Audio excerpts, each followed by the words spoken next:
Hello and welcome. My name is Dee Marie, and I'm so thrilled to be here presenting for you today, supporting youth through Vedanta and the Kosha system with Give Back Yoga University, a virtual platform for health providers, yoga professionals, and academics, a place to share knowledge and ideas. It's so great to be here. I am going to be presenting through a PowerPoint presentation, and we will do some practice together. Again, my name is Dee Marie, and we're going to be specifically looking at how to work with teenagers with classical yoga. I am the founder and director of Calming Kids, Creating a Nonviolent World, where we specifically aim to teach ahimsa, a Sanskrit word meaning nonviolence to self and others.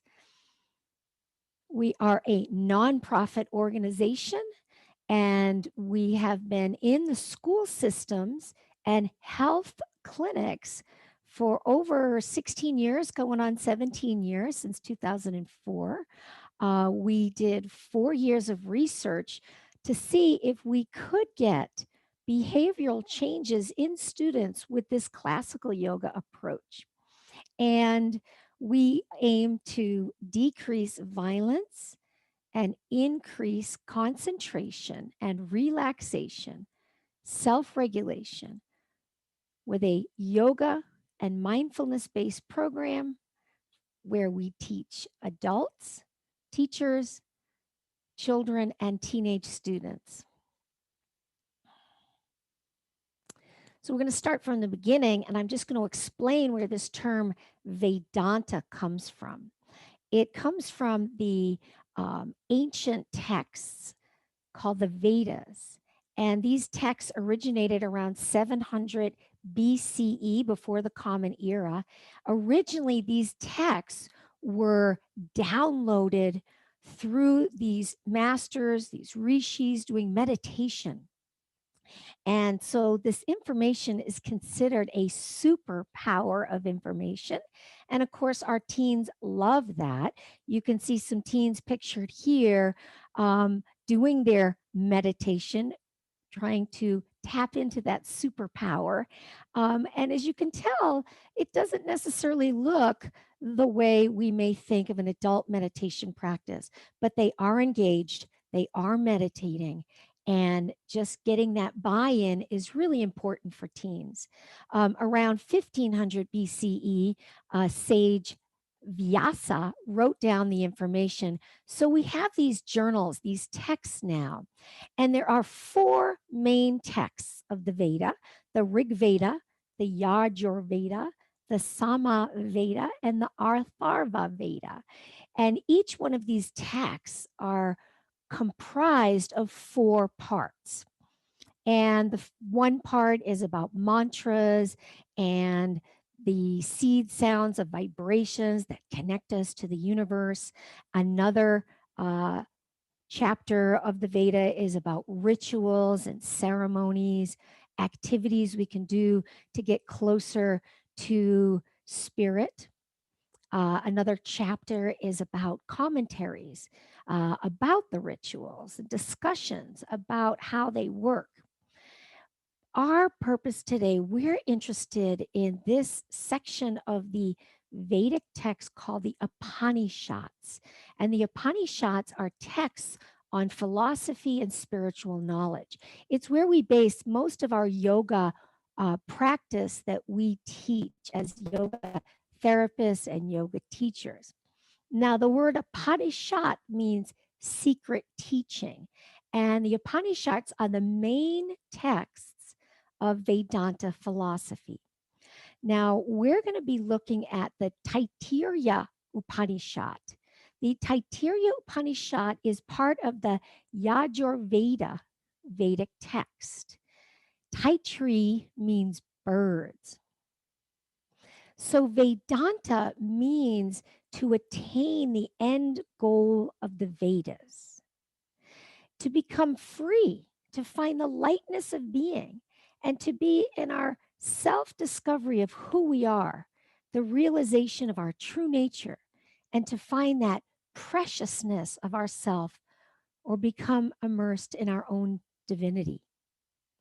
All of these pictures that you see are my students that I've worked with over the years in many different countries. So, why is yoga important for teens? Teens are in question of themselves. During these formative years, they're looking for answers. They're trying to understand life.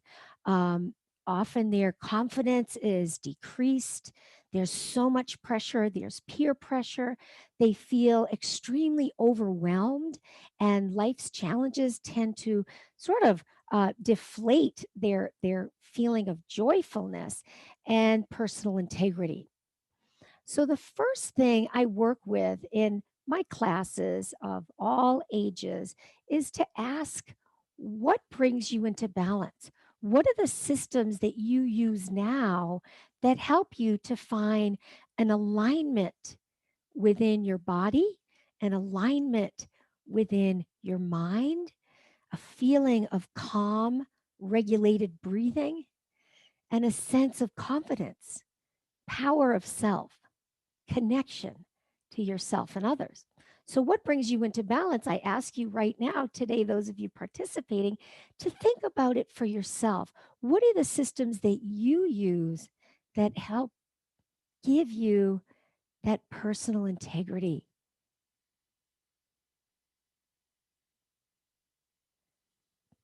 Good. That's right. You might want to write those down.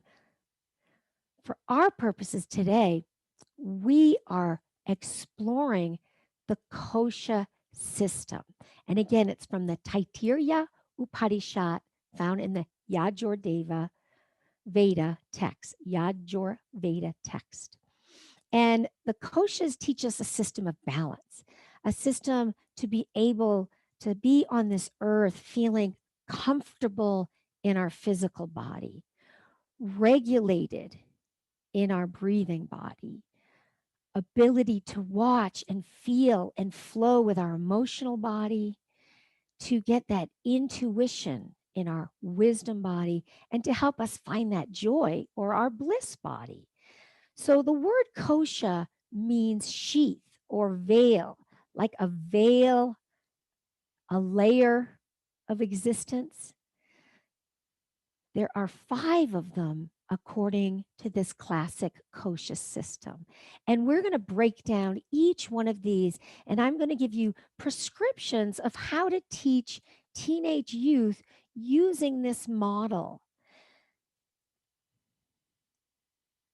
So, the first thing we're going to look at is the physical sheath, the largest. As you saw, that was a pyramid. The largest body we deal with is our physical body, called the Annamaya Kosha. Annamaya Kosha means the food sheath.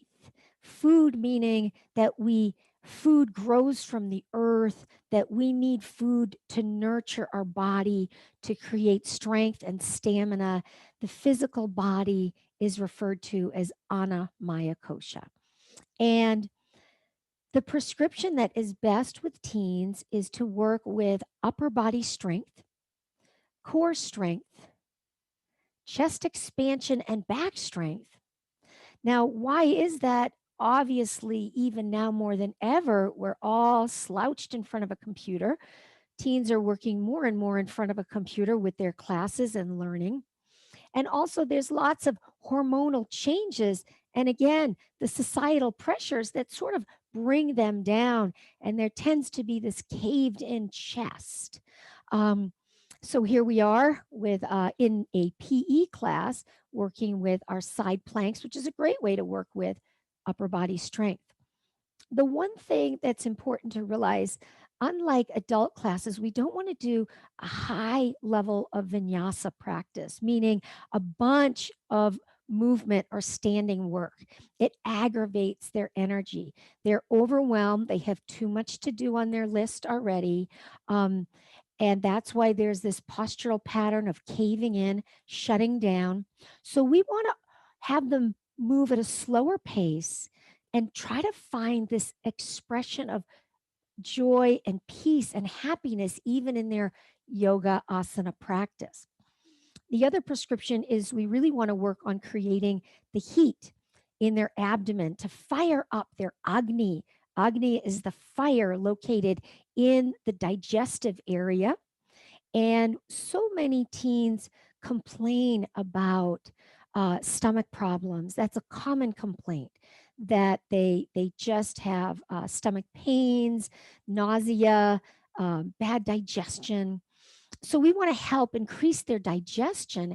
And these are kind of the thrusts of our asana practice. Opening this fire helps to balance this lethargy and apathy that they can sometimes bring into the classroom. So teens tire quickly. So when you do a movement phase, again, keep it shorter, slower, and a shorter phase than you would with an adult practice. You want them to move to get that heat, as we just talked about. The sequences need to be challenging but simple. So here we are again in a downward face plank. It's a challenging poses. All planks are challenging, and yet it's simple. We're going to keep the cueing to a minimum. They are used to people talking at them, telling them what to do all the time. Create a little space in your teaching, and they will be thrilled to have that type of instruction. Now, special needs populations are a little different. They need lower body strength, they need grounding. We want to get their energy down and grounded. So they are a little bit more in the lower body. Now, let's see. Lots of floor time. They love to stretch. That's why you want to keep your sequences standing shorter and bring them to the floor for longer floor time. That will be greatly appreciated. Now, after you've strengthened their back, to stretch their backs, work with twisting. The idea of lying on your back and bringing your knees to your chest, they will not feel anything. They do not feel the stretch in their back the way adults do. So, in order to stretch their back with their knees into their chest, bring your head up to your knees. Yeah. Also, fetal pose or child's pose is more of a relaxing pose, a way to feel your breathing. It's not a stretch in the back for teens. Important to encourage their creativity. This is a youth, a middle schooler who chose to do this pose.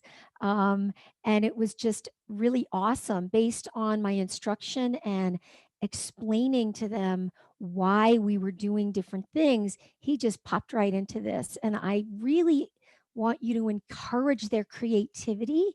Try not to be stuck on that you need to be the leader and them the follower. Let them have a sense of guiding you to empower them in their creativity right now. And this place of insecurity, what they have right now is so much uncertainty about themselves. So acknowledge their success and cheer on their creativity. Work with all the individuals that might show up. As we all know, as teachers and instructors, all classes will be different. Just to reiterate what I just said relatively quickly, we want to work with upper body, core, and back strength. Special needs students, lower body strength for grounding. We want to stretch the abdomen and increase the fire of digestion. Clear, simple instructions, not a lot of vinyasa or flow yoga for a long period of time. Your intention is a relaxation of movement. And really important with teens is to tell them why. Teach them the intelligence of the yoga model. And you may not need to explain the whole kosha system, but you can explain that we must take care of our physical body just a little bit in order to begin to come into balance. The next place we work is the energy body, the prana maya kosha. Prana means life force energy. So this is our energy sheath or our breathing body. Very important for our teenagers, for them to be cued to feel the natural breath, not deep breathing. Try to get out of that idea of saying, take a deep breath, because they will go into the paradoxal inverted breath, bringing the chest up into their chest and creating more anxiousness that they're already experiencing. So you want your breathing cues to be calming and soothing. And especially these gentlemen that are pictured here, they are just about to graduate, they're seniors in high school, and they've got so much pressure on them to get ready for their college or their work experience. So the practice that I really love to work with teens, the pranayama or breathing practice, is called 2-to-1 breathing practice. It helps to loosen the abdominal wall. It helps to regulate the diaphragm. It's great for all abilities. And the counting we're going to do in a moment, combined with feeling the breath, balances the brain. And again, there's an intelligence of a system that you can explain to your teens. This is why we're doing it. Unlike adults, where you just do a practice and it's accepted, teens will have much more buy in if you can tell them why we're doing the practice. So, 2-to-1 breathing practice is sometimes known as abdominal press. We can do it lying down, like those gentlemen we just saw, or seated. And we're going to do this today together. So if you feel like you need to just roll your shoulders around, we're not going to do a big physical practice today. But if you need to just loosen your shoulders and neck, please do a couple shoulder rolls. Maybe you want to stretch up and just stretch your chest with some easy stretches that feel good for you to open the front body. Great. Now, it's okay to have one hand on the chest and one hand on the abdomen. But in the beginning, I don't work with teens like that because they can find this hokey. But for our purposes, if I am going to do this, once I have a good relationship to my teens, I would say put one hand under your clavicles or collarbones and put the other hand on your abdominal wall. If you guys here today are not used to 2-to-1 breathing, you may want to do this hand position.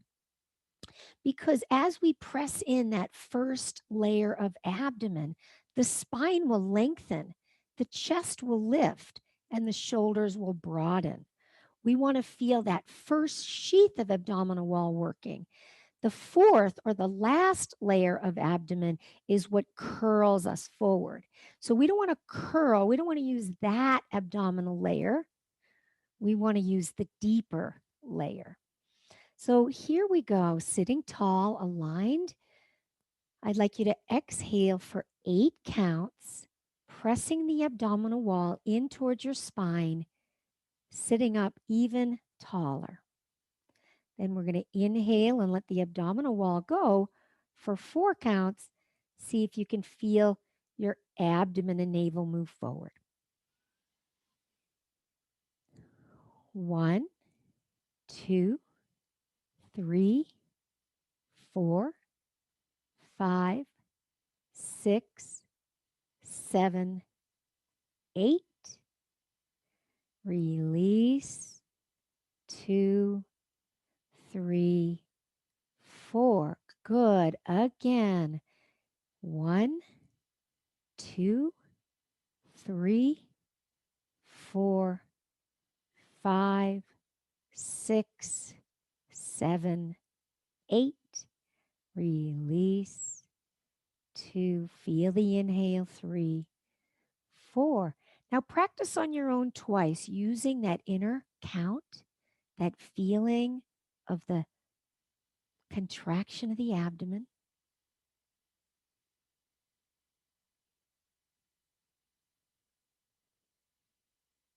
Good. That's it. Keep going. One more time. Relax your shoulders and neck. You're welcome to release your hands on your lap or on your desk.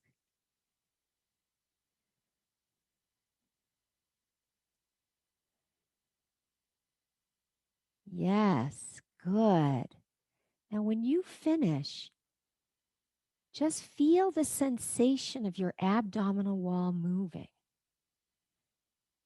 and find a natural rhythm of the breath that feels true to you. And as you experience yourself inhaling, count 4 slow counts. And as you experience yourself exhaling, count to yourself 4 slow counts. 1-to-1 breathing, a 4-count inhale and a 4-count exhale, I use as a meditation practice. And we'll talk about this a little later when we get higher on our pyramid of koshas. I do not cue it as inhale for 4 and exhale for 4 as a breathing practice because, again, they'll try too hard. It's a meditation practice.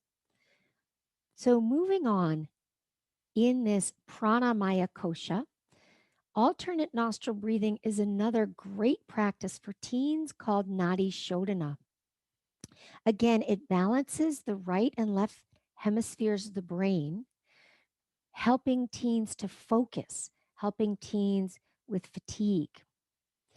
It helps cleanse the nervous system.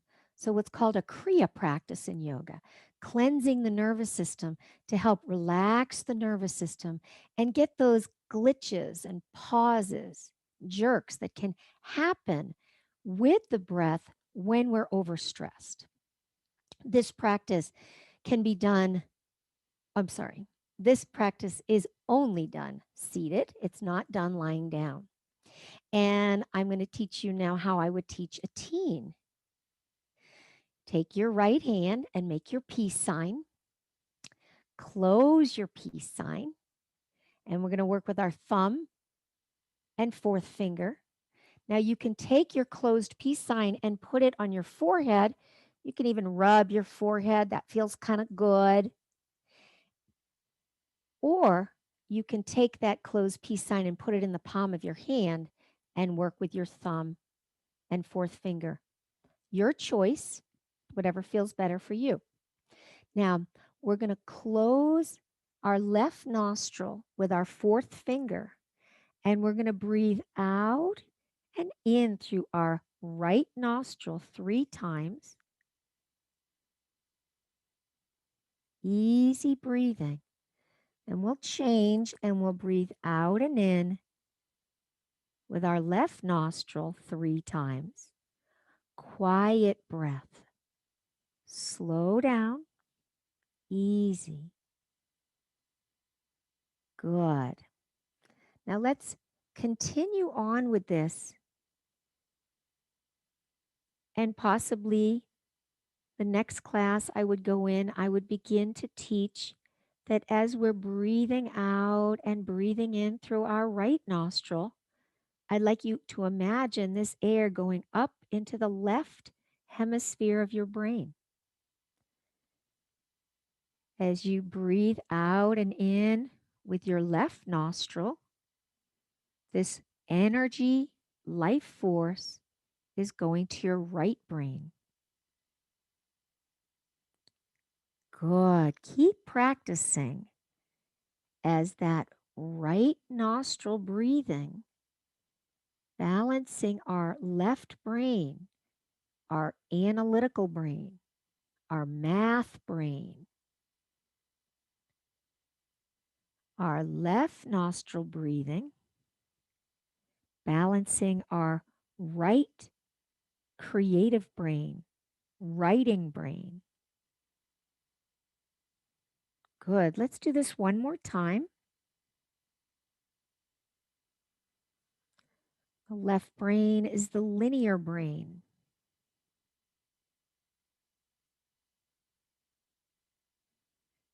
Nice.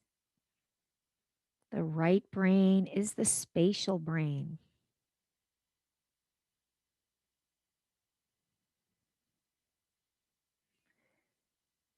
When you finish that left nostril, release your hand down, and we're going to learn what's called psychic alternate nostril breathing, where you're going to focus on breathing out and in through your right nostril, carrying that prana, that life force energy to your left brain without using your hands.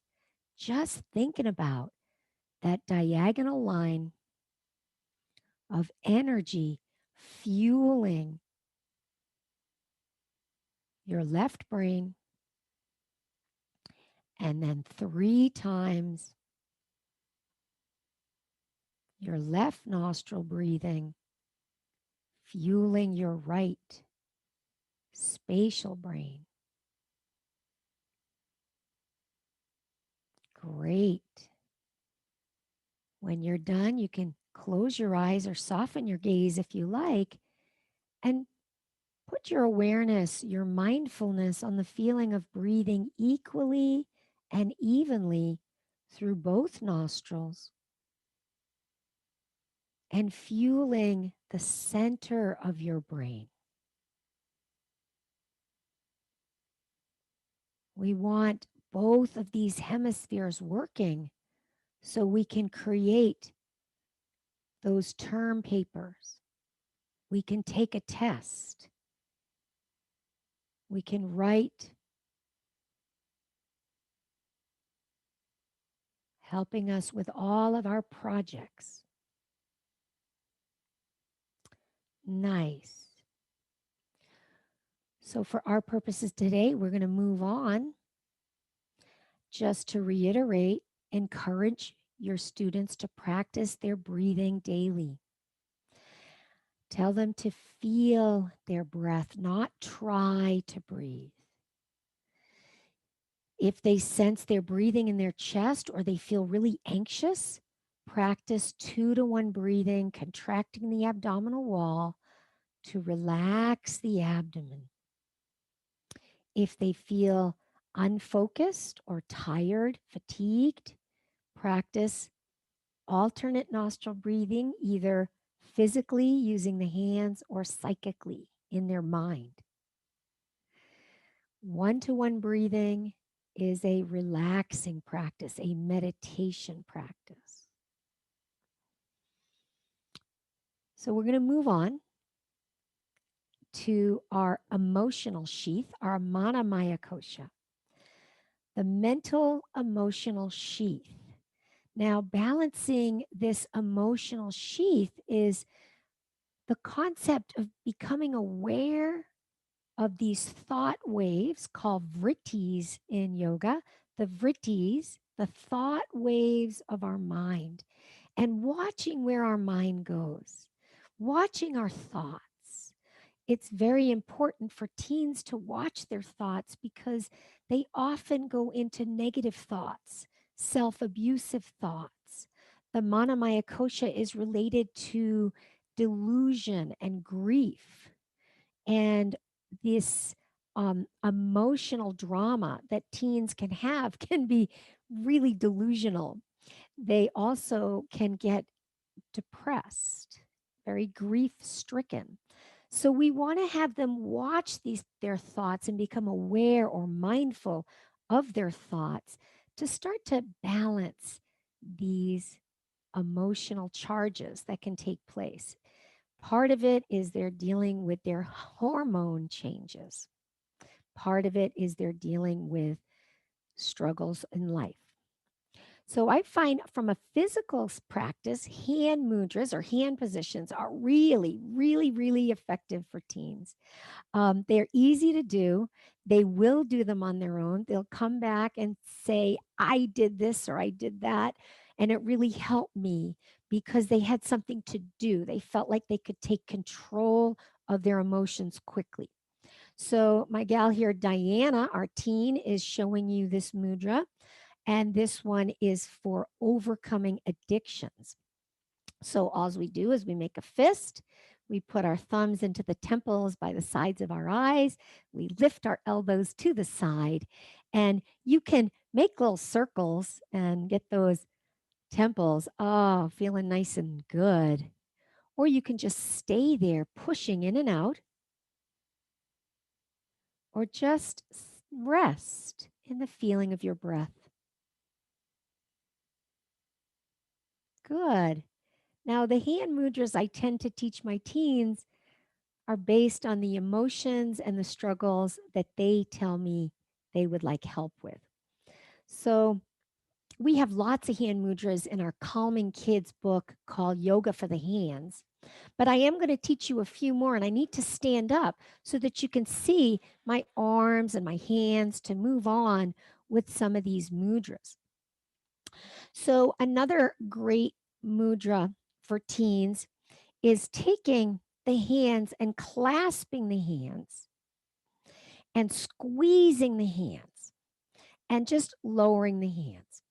Now, if your teen identifies their gender as a male, then they're going to have their right thumb on top. If their gender identification is female, they're going to have their left thumb on top. Now, that goes back to the brain balance. Left thumb is the right side of the brain, which is that spatial, artistic, considered that lunar or more feminine brain. With the right thumb on top is the left brain, which is considered that little bit more male oriented brain, or the sun, powerful sun brain. So we squeeze and we squeeze, and this mudra is for balancing sexual energy. If you do not feel comfortable saying that in your class, I just say this mudra helps you control your energy when you're feeling too hyped up. Yeah. Another one that's really great is we just pound our hands together, and the web of our fingers are really important. So we pound like this. I call it slam dance the hands. And this is great. And again, a teen can do this anytime. And it just helps to create a relaxation response.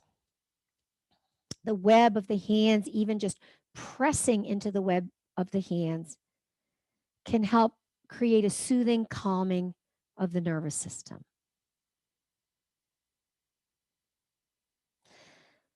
Squeezing between the thumb and index finger helps with headaches, often experienced by teens.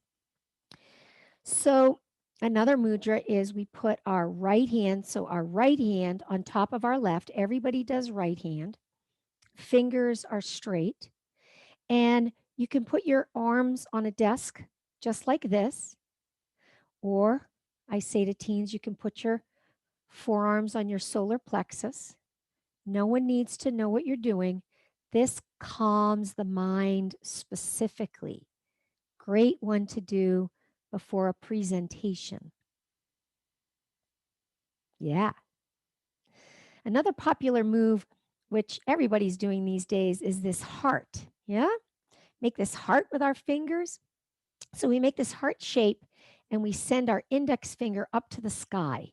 So now our thumb and index finger are joined. The heart is with the other three fingers.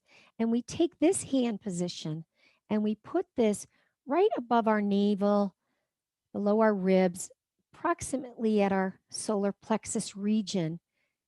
Place that feels good for you there, that you can relax your shoulders and elbows. As we sense our breath,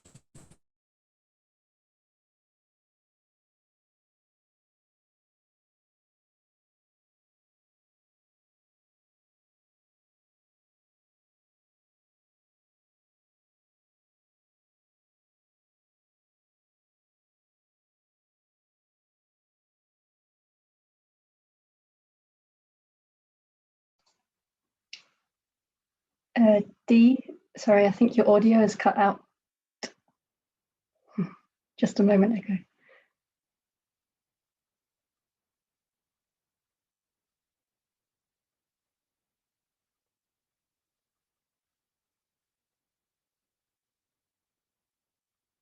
No.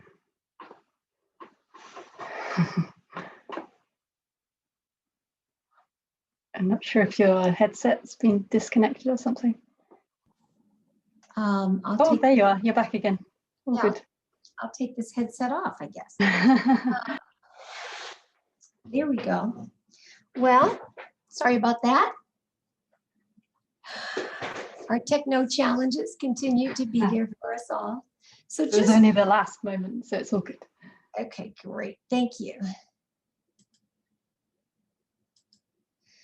So just doing this mudra, we'll talk about this in a moment. This creates, the friction creates a calm from the sympathetic, overactive sympathetic nervous system to the relaxed parasympathetic nervous system. We'll talk about that one in a moment when we get to meditation. So relaxed students will open up and talk. And one key thing beside working with hand mudras with the mana maya kosha, the emotional body, is to work with actual conversations, interactive discussions, talking about their struggles, getting feedback, what are their different relationships, and offering coping solutions. The thing is, peers are their go-to sounding boards, not you so much until you get that rapport with them. And they definitely don't go to their family or their parents. So it's great to have other peers help to counsel and help to advise on what they do in these kind of roundtable discussions when they're feeling more relaxed, when you've done some movement, some breathing, and they're feeling great. We are trying to empower them to trust themselves, to trust their emotions, to trust their feelings, and to understand how to communicate their thoughts effectively.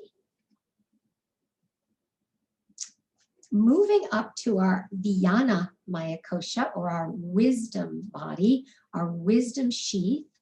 Vijnana Maya Kosha means intellect. It's the body of knowledge, wisdom, intellect. I call it the supreme intelligence. I got that from a sci-fi movie, Supreme Intelligence. And the reason is I cannot use Sanskrit words or yogic terminology, and definitely spiritual words in the classrooms, in the school day classroom. So we need to talk in a language that makes sense, that they can connect with, that when we're working with this particular layer of ourselves, it's going to help us get that superpower of intelligence. And it helps us to make good choices. It gives us that discernment and discrimination of what to do, when to do it, and how to proceed in life when challenges are put in front of us. It helps us with this deep connection to ourselves and a connection to others. It gives us empathy and understanding and compassion. So this kosha is about strengthening our prefrontal cortex, that frontal lobe of the brain that is not quite strengthened with our youth population. It does not get fully developed until 25 years old. So it's not quite developed, which is why sometimes teenagers can do really silly things and they don't understand sometimes the consequences. But we can strengthen this part of their brain to help them to make better choices and to think before they act. So meditation is the way we strengthen this part. So this is our next layer as we work through these layers to help our teens. Teens typically think meditation is really cool. When I walk into a classroom of teens in a school, they may not have all signed up to be there. And so I would say I get 99% buy-in. There's always a few that are not interested, and I allow them to do whatever it is they need to do while we meditate. Now, again, first I do sort of a movement type practice to bring them into the concept.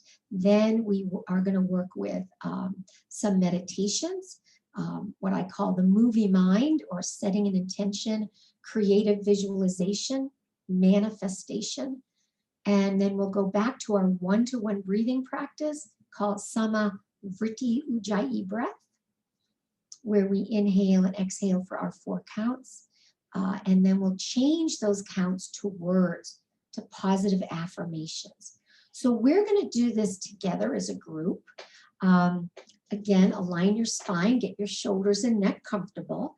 And the first thing we do to help this Dhyana Maya Kosha, or this wisdom sheath, is to do eye exercises. So we're just going to look up and down 4 times, up and down. Eye exercises are absolutely fantastic right now with all the computer work that students and everyone is doing. We'll take our eyes now side to side 4 times. Great. Make one big circle with your eyes around to the right. And one big circle around, noticing all the things in this room you're sitting in, circling to the left. Then take your thumb and make a figure 8, a horizontal figure 8, watching, focusing that thumb make a figure 8. Now, this is not only for our eyes, but here we are working with that brain integration once again, for this helps balance the right and left hemispheres of our brain. I'm going to do this one more time with our eyes open. Good, then we're going to close our eyes. With our eyes closed, can you make that figure 8 again? Moving this figure 8 up and around one eyebrow or one hemisphere of your brain, down around under an eye, the cheekbone, and up and around to the other eyebrow, hemisphere of the brain, underneath the eye, back up, crossing through this X, this cross at the center of the eyes is a cross of this figure 8 one more time. Just like when we did that alternate nostril breathing, we made these diagonal lines that created a cross right there at the center of our eyes. Begin to bring your attention at the center of this cross, in between the eyebrows. Start to soften the skin of your forehead and begin to just look into this place behind the eyes and in between the eyes. Start to notice if you see a color, maybe a texture in front of you. With your eyes staying closed, you're breathing easy through both open nostrils. Bring your hands in front of you and gently rub the palms of your hands together. Rubbing the palms of the hands as if you're warming the hands allows our nervous system to calm down. As you rub the hands, keep sensing in between the eyes, and then gently cup the hands over your eyes, softening back behind those eyes even more. Notice if there was a color change. Notice if you see a little bit different texture in that shade of darkness behind the eyes. And then remove your hands from the eyes. Keep your eyes closed. And you'll see a lighter shade. It's the light of the room shining through your eyelids. Bring this light even more in to the center front of your brain. Begin to imagine that this is a movie screen. And I'd like you to imagine yourself as the star in this movie. What is it that you would like to see yourself doing and accomplishing in this movie?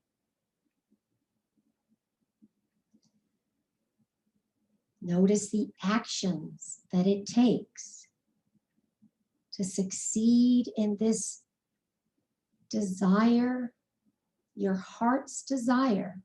What is it you want?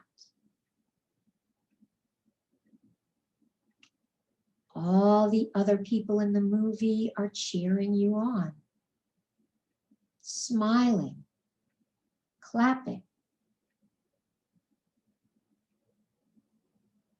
feeling a sense of accomplishment and pride.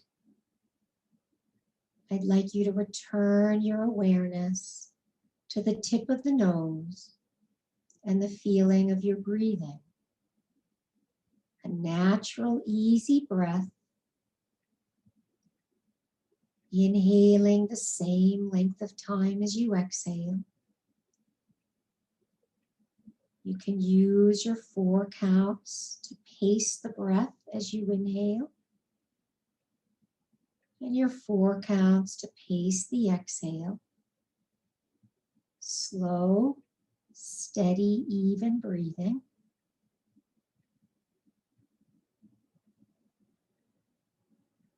Based on this movie you created in your mind, I'd like you to change those words.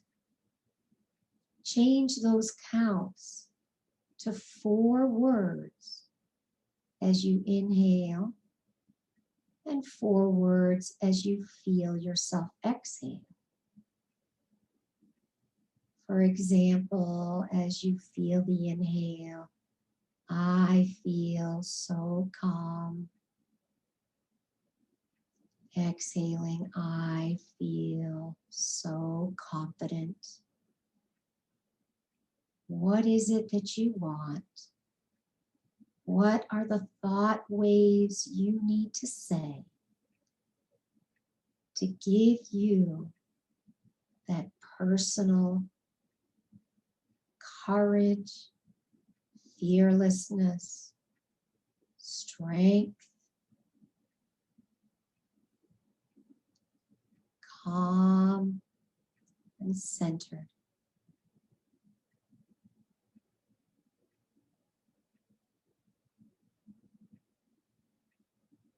Nice.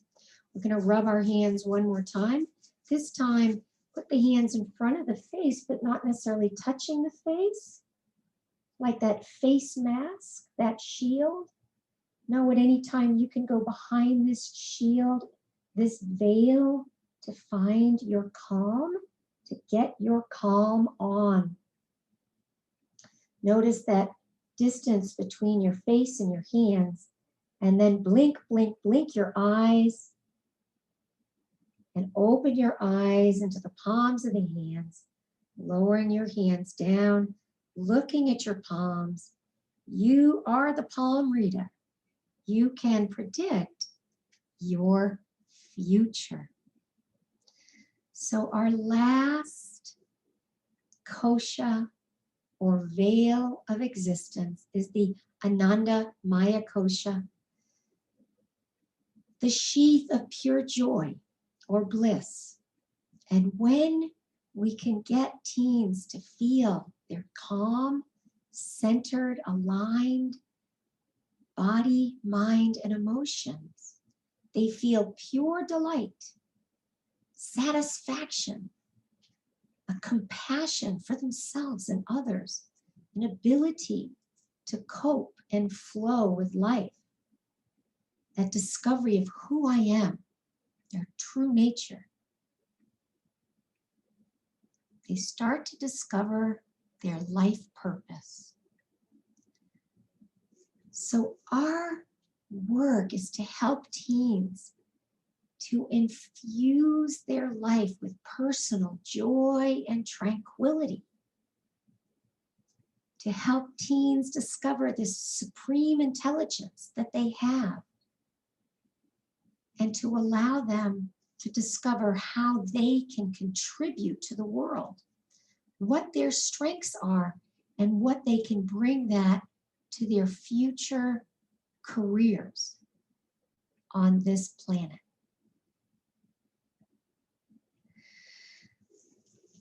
As you all know, this is the platform that we teach now. All those pictures of my teens were prior to February 2020. These are the examples of how we teach teens. This is my current high school class that I'm teaching. But if we use this system, you can teach in any platform, in any facility, outside, inside, in chairs, anywhere. And you'll find this work is a miracle. It's a magic bullet for teaching all ages and abilities. Please visit Give Back Yoga University to view this again at gby.university/schedule, or visit calmingkids.org to see all of our support materials we have for teachers and students. Go to either Give Back Yoga University or Calming Kids to see our up and coming events. And please sign up for our Calming Kids newsletter, for we give you a meditation tip of the month every month. Like us on Facebook, visit us on Instagram. Thank you so much for listening. Once again, my name is Dee Marie. My given name is Shakti Devi. I live in Boulder, Colorado. Feel free to call me anytime or reach out and email me, ask me questions. I would love to help you. It's a journey and each class is different, and life has created the challenges that we need to support each other more and more. So reach out to me at calmingkidsyoga@gmail.com. And remember, non-violence to self and others is where we want to go with our instruction and within ourselves. Thank you again. Namaste.